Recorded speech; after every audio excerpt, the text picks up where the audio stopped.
میرے عزیز دوستوں اور بزرگوں، میں اس قانون کے اوپر اپنی بات کو رکھنے سے پہلے یہ بہت ضروری سمجھتا ہوں کہ آپ کے سامنے اس بات کو رکھوں کہ غزہ میں جو معصوم فلسطینیوں کا قتل عام ہو رہا ہے، نسل کشی ہو رہی ہے، جینوسائیڈ ہو رہا ہے، ہم اس کو بھی نہ بھولیں، کیونکہ ایسا لگتا ہے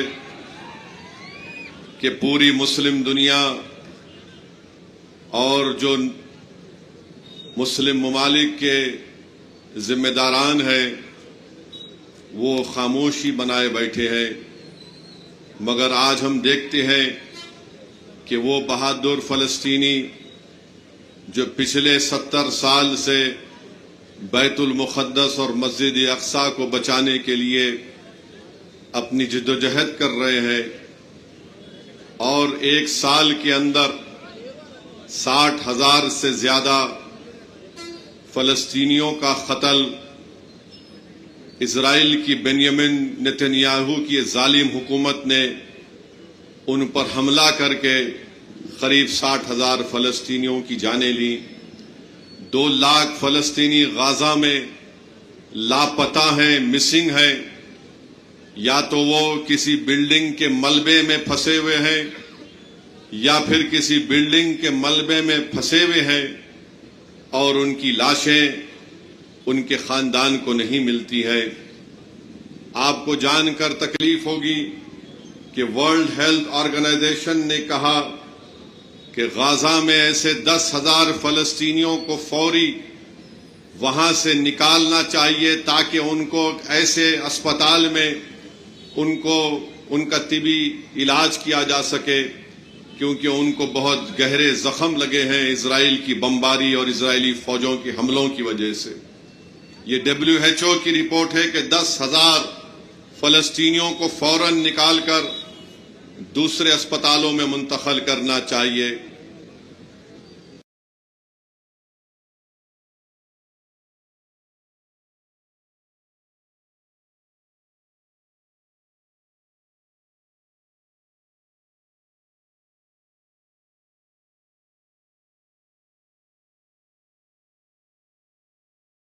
دنیا کہہ رہی ہے کہ غزہ میں پوری دنیا میں سب سے زیادہ اگر بچوں کے ہاتھ اور پیر کٹے ہوئے ہیں تو غزہ میں ایسے 10,000 سے زائد بچے جن کے ہاتھ اور پیر کٹے ہوئے ہیں۔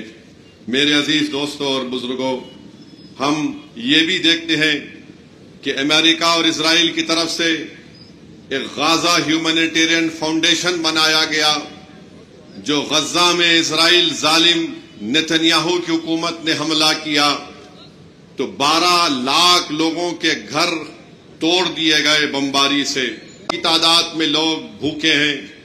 تو یہ GHF نامی فاؤنڈیشن جب ان معصوم فلسطینیوں کو کہہ کر بلاتا ہے کہ آؤ ہم تم کو کھانا دیں گے، تو جب وہاں پر یہ فلسطینی پہنچتے ہیں تو ان پر فائرنگ کی جاتی ہے۔ اس فائرنگ میں 830 فلسطینیوں کی جانیں جا چکی ہیں۔ میرے عزیز دوستوں اور بزرگوں، ہم اپنی دعاؤں میں ان فلسطینیوں کے لیے دعا کریں، ہم اپنی دعاؤں میں اللہ سے دعا کریں کہ اللہ وہ ظالم بنیامین نتنیاہو کی حکومت کا خاتمہ بھی کرے اور اللہ ان لوگوں سے اپنا حساب کرے۔ میرے عزیز دوستوں اور بزرگوں، دنیا میں اگر کوئی کربلا کی داستان کو کوئی دہرا رہا ہے آج کی تاریخ میں تو وہ فلسطینی غزہ میں اور مغربی کنارے میں آج جدوجہد کر رہے ہیں، جو حسینی پرچم کو تھام کر وقت کے فرعونوں سے، نمرودوں سے پنجہ آزمائی کر رہے ہیں تو وہ فلسطینی ہیں۔ ہم چاہے بودن میں ہوں یا سرزمین بھارت میں ہوں، اگر ہم انصاف کو پسند کرتے ہیں، اگر ہمارے دلوں میں انسانیت ہے تو ہم کو ان ظالم فلسطینی حکومت کے ظلم کی مذمت کرنی چاہیے اور پوری دنیا کو یہ روکنا چاہیے جو جینوسائیڈ نتنیاہو کی حکومت کر رہی ہے، جس کو انٹرنیشنل کرمنل کورٹ نے جس کو انٹرنیشنل کورٹ آف جسٹس نے اس کے خلاف وارنٹ جاری کیے، مگر افسوس ہوتا ہے کہ امریکہ اور برطانیہ اس انٹرنیشنل کورٹ آف جسٹس کے ججوں پر سینکشن لگاتی ہے کہ کیسے تم نے نتنیاہو اور اس کے وزراؤں کے اوپر آپ نے وارنٹ کو جاری کیا۔ میرے عزیز دوستوں اور بزرگوں، ہم ہماری حکومت سے بھی مطالبہ کرتے ہیں کہ بھارت نے ہمیشہ فلسطینیوں کا ساتھ دیا، چاہے وہ نہرو ہو یا پھر گاندھی ہو، انہوں نے ہمیشہ فلسطینی کاز کی تائید کی۔ ہم اپنی حکومت سے مطالبہ کرتے ہیں کہ وہ فلسطینیوں کے ظلم کے خلاف آواز اٹھائیں۔ صرف یہ بولنا کافی نہیں ہے کہ ہم 2 اسٹیٹ سولوشن کے قائل ہیں۔ جو فلسطینیوں پر جینوسائیڈ ہو رہا ہے، اس جینوسائیڈ کو رکانا بھارت کی بھی ذمہ داری ہے کہ 2 ٹوک الفاظ میں اس ظالم نتنیاہو کو کہے کہ فلسطینیوں کی نسل کشی کو روک لگائی جائے، ان کو ان کا جائز مقام ملنا چاہیے۔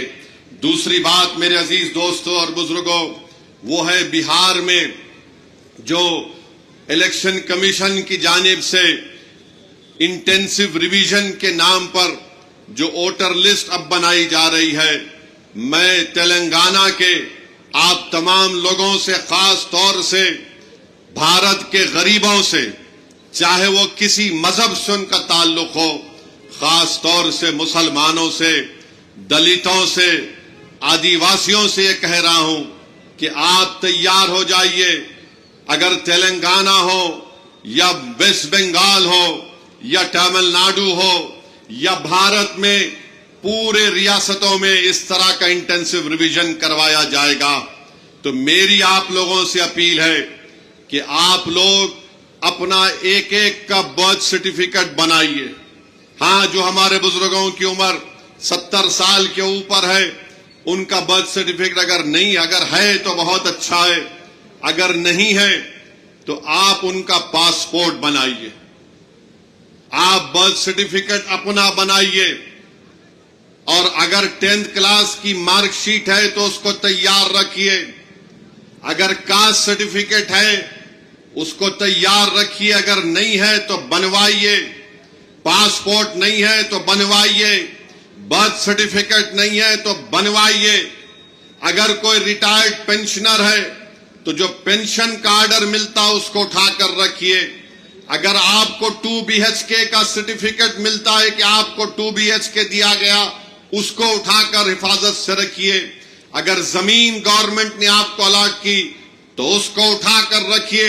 اگر آپ گورنمنٹ کے ملازم ہیں یا تھے، اس کا ID کارڈ اٹھا کر رکھیے، کیونکہ یاد رکھیے میری اس بات کو کہ اب جب انٹینسو ریویژن ہو رہا ہے تو الیکشن کمیشن نے جو ہدایتیں BLOs کو دی ہیں بہار میں، اس میں یہ کہا گیا کہ اگر الیاس صاحب کے گھر پر کوئی 3 مرتبہ BLO چلا جائے گا اور 3 مرتبہ کسی جائز وجہ سے الیاس صاحب اپنے گھر پر مقیم نہیں ہوں گے تو BLO اس کی اطلاع ERO کو اور AERO کو دے گا، اور یہ AERO اور ERO کو اختیار حاصل ہے کہ وہ 1955 کے سٹیزنشپ ایکٹ کے تحت ان تمام عہدیداروں کو اطلاع دینا کہ الیاس صاحب شاید بھارت کے ناگرک نہیں ہیں، تو یہ سٹیزنشپ کا مسئلہ پیدا ہو جائے گا۔ تلنگانہ میں بھی انٹینسو ریویژن ہوگا، بلکہ پورے ملک میں ہوگا۔ میں آج یہاں بودھن کی سرزمین سے کھڑے ہو کر ان تمام بھارت کے غریبوں کو کہہ رہا ہوں، ان دلتوں کو، آدیواسیوں کو اور مسلمانوں کو کہہ رہا ہوں کہ آپ کو نمبر 1 اپنا برتھ سرٹیفکیٹ بنانا ہے۔ 10th کلاس اگر کسی نے کیا تو مارک شیٹ تیار رکھنا ہے۔ کاسٹ سرٹیفکیٹ ہے تو تیار رکھیے، اور اگر آپ اس کاسٹ میں آتے ہیں اس کا سرٹیفکیٹ نکلوائیے۔ آپ کے پاس اگر گورنمنٹ کی اسکیم کا دیا ہوا 2 BHK کا سرٹیفکیٹ ہے تو اس کو اٹھا کر رکھیے۔ یہ اس لیے کہہ رہا ہوں کہ 10 ڈاکیومنٹ کی بات جو الیکشن کمیشن نے بہار میں کی، وہ یہی 10 ڈاکیومنٹ ہیں۔ ہم نے سپریم کورٹ کو اختر الایمان مجلس کی طرف سے گئے، تو سپریم کورٹ نے اپنے انٹریم آرڈر میں کہا کہ پرائما فیسیم الیکشن کمیشن سے کہتی ہے کہ آدھار کارڈ کو بھی جو الیکشن کمیشن کا ووٹ ڈالنے کا پک کارڈ ہوتا ہے راشن کارڈ کو بھی وہ کنسیڈر کرے. تو یہ ضروری ہے, یاد رکھیے جب تلنگانہ میں یا آپ کے کسی ریاست میں یہ انٹینسو ریویژن ہوگا تو آپ لوگ پریشان ہونے کی ضرورت نہیں, ابھی وقت ہے. پاسپورٹ بنا سکتے دبا کے پاسپورٹ بناؤ. برتھ سرٹیفکیٹ نہیں ہے تو برتھ سرٹیفکیٹ بناؤ. کاسٹ سرٹیفکیٹ ہے یا نہیں ہے, آپ آتے ہیں اس کاسٹ میں تو اس کاسٹ سرٹیفکیٹ کو بنا کے رکھو. یاد رکھو میری اس بات کو, اگر آپ کا نام ووٹر لسٹ سے نکل گیا تو مودی کو سب سے زیادہ خوشی ہوگی. کیوں خوشی ہوگی؟ کیوں خوشی ہوگی بتاتا ہوں میں آپ کو. آپ کا نام جب تک ووٹر لسٹ میں رہا, جیسا ہم اب مودی سے سوال کر رہے ہیں, بتاؤ غریب غریب کیوں ہوتے جا رہا ہے اور دولت مند کیوں ہو رہا ہے, تو مودی یہ نہیں چاہتے کہ کوئی ان سے سوال کرے. اگر نوجوانوں تمہارا نام ووٹر لسٹ سے نکل گیا تو تم کو اختیار حاصل نہیں ہوگا بھارت کے پردھان منتری سے پوچھنے کے لیے کہ کیوں بے روزگاری میرا مقدر بن گیا. اور جس طریقے سے بار بار یہ کہا جا رہا ہے کہ فلاں علاقے میں بنگلہ دیشی ہے, فلاں علاقے میں روہنگیا میانمار کے لوگ ہیں, فلاں علاقوں میں نیپالی لوگ آ کے بس گئے, یہ سب تیاریاں کی جا رہی ہیں. میں آپ کو ذمہ داری سے باخبر کر رہا ہوں. یہ جذبات میں لانے کے لیے, یہ ڈرانے کے لیے نہیں کہہ رہا ہوں. آن ریکارڈ کہہ دیا گیا کہ پورے بھارت میں انٹینسو ریویژن ہوگا, اور تلنگانہ میں جو لاسٹ انٹینسو ریویژن ہوا تھا میرے خیال سے, اگر میرا حافظہ صحیح ہے تو 2007 میں یا پھر 2002 میں ہوا تھا. مگر یہ چیز کی تیاری کر کے رکھیے. میں بھی رشادی صاحب سے بات کر رہا تھا کہ ہم کو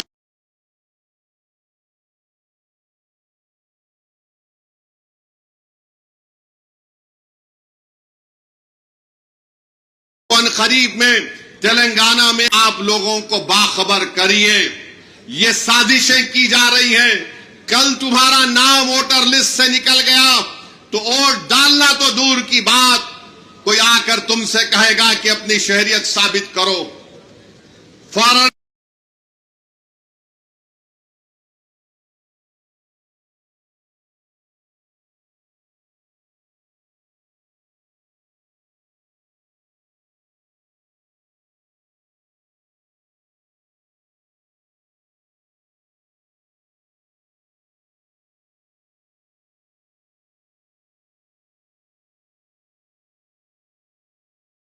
ٹریبونل کو بھیجا دیا جائے گا. اس کا بھی ایک پروسیجر ہے.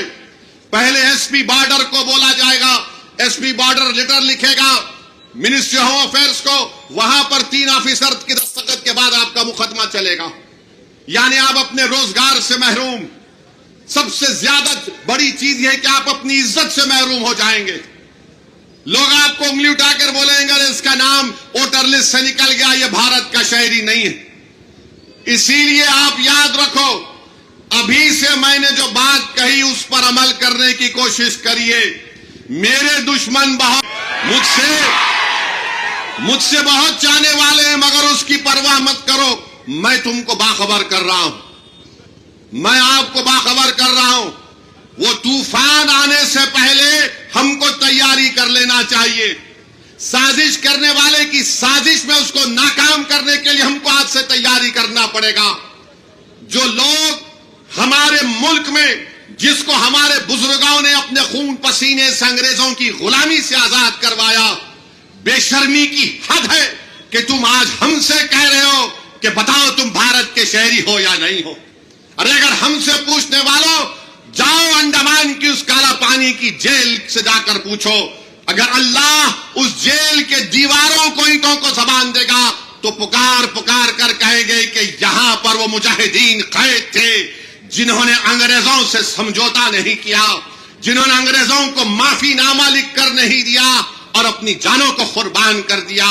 اگر اللہ مالٹا کی جیل کو، اس جیل کے صحن کو اگر اللہ بولنے کی طاقت دے گا تو پکار پکار کر کہے گا کہ اس سردی میں یہاں پر مجاہدین تھے جنہوں نے انگریزوں سے سودا نہیں کیا۔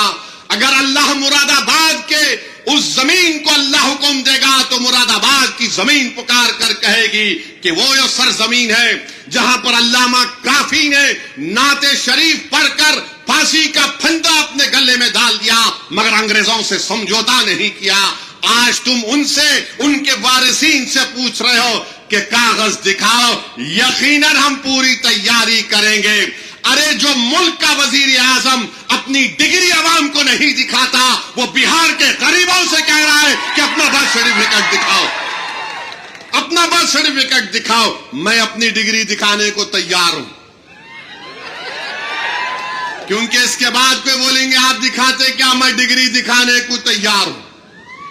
مگر آج آپ ان غریبوں سے کہہ رہے بہار کے، سیمانچل کی سرزمین کے بسنے والے غریب مسلمان نوجوان، 6-7 لاکھ نوجوان تو حیدرآباد میں، بمبئی، ممبئی میں، پنجاب کی کھیتوں میں، دلی کے ہوٹلوں میں کام کرتے ہیں، اور وہ کہاں آئیں گے وہاں پر؟ مانے وہاں سے نکل کر آنے کا ان کی 1 مہینے کے قریب تنخواہ اس میں صرف ہو جاتی۔ تو بہرحال آپ کو میں باخبر کر رہا ہوں، آپ تیاری کر لیجئے۔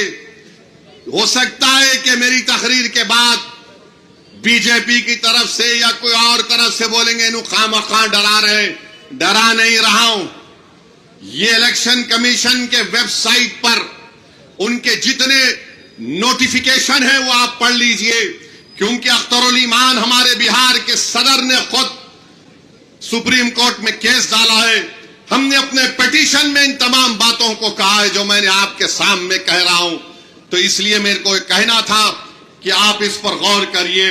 تیسری بات جس کا ذکر مفتی زبیر صاحب نے کیا، میرے بھائی یاد رکھو ہم ایک جسم واحد کی طرح ہیں۔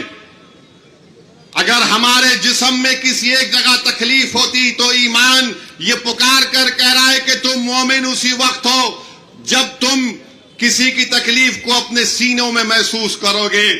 آج آسام میں جو کچھ ہو رہا ہے، بنگالی مسلمان ہیں آسام میں، 2 قسم کے مسلمان، ایک بنگالی زبان بولنے والے جن کو میاں بولتے، اور ایک دوسرے آسام کے مقامی جس کو انگریزی میں بولتے انڈیجینیس۔ آپ کو جان کر تکلیف ہوگی کہ آسام میں وہاں کے چیف منسٹر نے ایک مشن وسندھرا شروع کیا جس کے تحت اگر کوئی گورنمنٹ کی زمین پر اپنا گھر بنا لیا، کھیتی باڑی کر رہا ہے، تو اس کو حکومت ان کو زمین کے حقوق دے گی، ریگولائز کرے گی۔ مگر بنگالی زبان بولنے والے مسلمانوں کو مشن وسندھرا میں ان کو زمینیں نہیں دی جا رہی ہیں۔ آپ سوچو تھوڑی دیر کے لیے، جولائی 2025 میں 3300 بنگالی زبان بولنے والے، بڑی تعداد میں مسلمان بھی، ہندو بھی ہیں تھوڑے بہت، ان کو بے دخل کر دیا گیا، ان کو نکال دیا گیا۔ کتنے؟ 3300 پریواروں کو، 3300 افراد کو نہیں۔ اگر 3300 کو آپ پکڑ لیں، اس کی بیوی اور 2 بچے، تو آپ یہی 7-8 ہزار ہو جاتے۔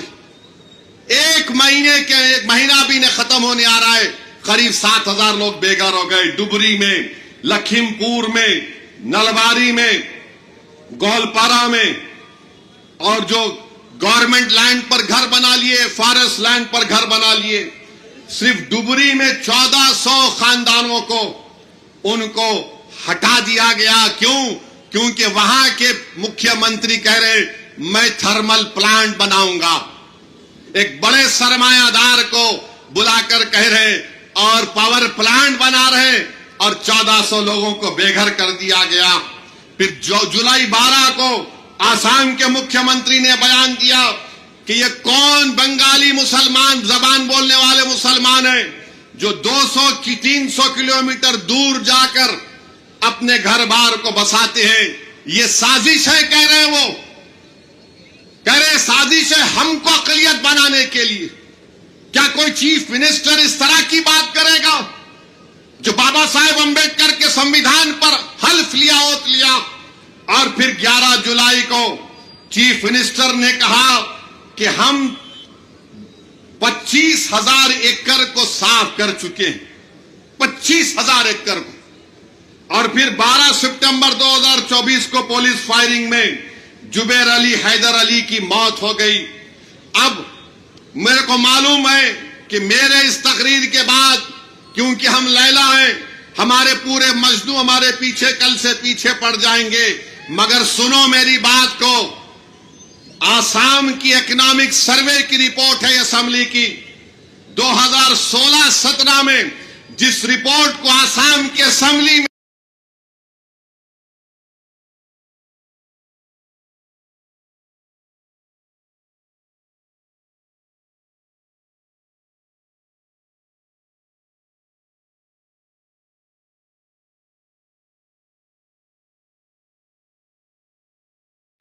وہ یہ کہہ رہی ہے کہ 7,000 کلومیٹر 7,000 اسکوائر کلومیٹر آسام کی زمین میں ایروژن میں جو زمین کٹ جاتی ہے 8,000 ہیکٹر ایسی زمین ہے جہاں پر زراعت نہیں کر سکتے کیونکہ مٹی جمع ہو جاتی.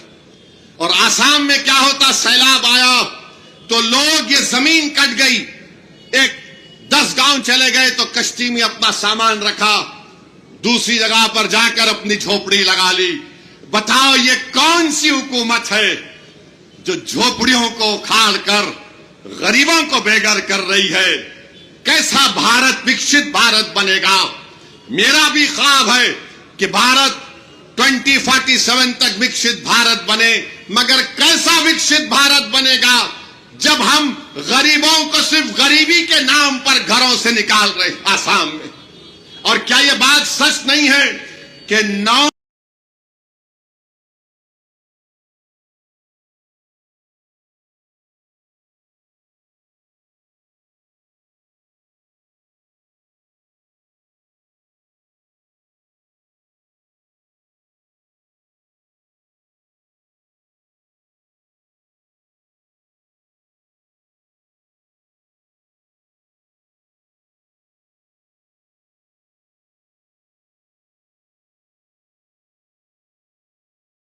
اپریل انڈیا ٹوڈے کا کانفرنس ارون جیٹلی نے کیا یہ نہیں کہا تھا کہ بھارت میں 30 کروڑ لوگوں کے پاس زمین نہیں ہے, 30 کروڑ غریبوں کے پاس بھارت میں زمین نہیں ہے. بتاؤ مودی جی, بتاؤ RSS, بتاؤ BJP کا ان آسام کے بنگالی زبان بولنے والے مسلمانوں کی اللہ ان کی مدد فرمائے. جو حکومت ظلم کر رہی ہے, یاد رکھو تم وقتیہ طور پر ظلم کرو گے, تمہارا ظلم مٹے گا انشاءاللہ تعالی, تمہارا ظلم مٹے گا, تاریخ میں تمہارا نام نہیں ہوگا. تم ایک اسمبلی کا الیکشن جیتنے کے لیے غریبوں کو اپنے گھر سے بے گھر کر رہے ہو. ارے کیا تم زمین نہیں دے سکتے؟ تمہاری حکومت کی مشن وسندھرا میں تم کیوں نہیں دیتے آسام میں بنگالی زبان بولنے والے مسلمانوں کو؟ تو میرے عزیز دوستوں اور بزرگوں, یہ بہت ضروری ہے کہ ہم ان بنگالی زبان بولنے والے ہمارے مسلم بھائیوں کو یاد رکھیں. اب آ جائیے وقف کے قانون پر. ہمارے ہندو بھائیوں سے ہم کہنا چاہ رہے ہیں, کیا تلنگانہ کے انڈومنٹ بورڈ میں کوئی غیر ہندو ممبر بن سکتا؟ نہیں بن سکتا. کیا تلنگانہ کے ہندو انڈومنٹ بورڈ میں کوئی کمشنر غیر ہندو ہو سکتا؟ نہیں ہو سکتا. جب تلنگانہ کے انڈومنٹ بورڈ میں نہ ممبر, نہ کمشنر, نہ اسسٹنٹ کمشنر غیر ہندو بن سکتا ہے, تو میں آپ سے کہہ رہا ہوں کہ آخر کیوں مودی کی حکومت نے کہا کہ تلنگانہ کے وقف بورڈ میں کم سے کم 4 ممبر, منیمم 4 ممبر غیر مسلم ہو سکتے ہیں؟ کیا یہ رائٹ ٹو ایکوالٹی کا وائلیشن نہیں ہے؟ اگر یہ بات ہے تو پھر ہر جگہ کیوں نہیں بناتی آپ؟ اگر آپ کسی انڈومنٹ مندر کو, گڑی کو